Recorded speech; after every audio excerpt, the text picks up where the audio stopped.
ሄደክ ወይንም ራስ ምታት። ሰላም ፋርማሲስት መሐመድ ነኝ ከማሂ ፋርማ። ራስ ምታት የምንለው በማንኛውም የጭንቅላት ክፍል የሚከሰት የህመም አይነት ነው። ይህ የተለመደ ሁኔታ ነው እና አብዛኛው ሰዎች በህይወት ዘመናቸው አንድ ጊዜ ወይንም ከዛ በላይ በተደጋጋሚ ለዚህ ህመም ተጠቂ ልንሆን እንችላለን።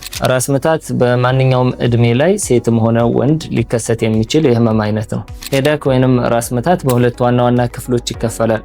ፕራይመሪ ኤንድ ሰከንደሪ። ፕራይመሪ የምንለው በራሱ በሽታ ሲሆን በሌላ ውስብስብ ወይንም ደግሞ ስር ሰደድ በሽታ ምክንያት የሚመጣ የራስ ምታት አይነት አይደለም።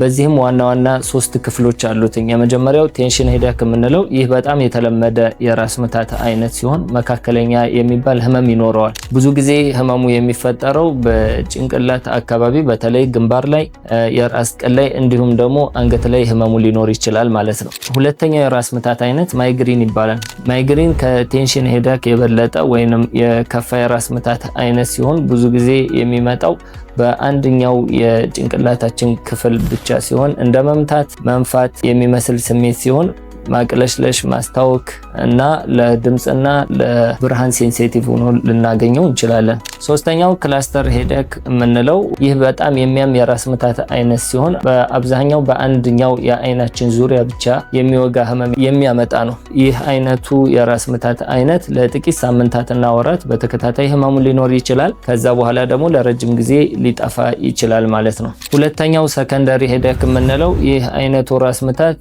በሌላ ስር ሰደድ ወይንም ጤና እክል ምክንያት የሚመጣ የራስ ምታት አይነት ነው። በሱም ስር 3 ዋና ዋና ክፍሎች አሉት።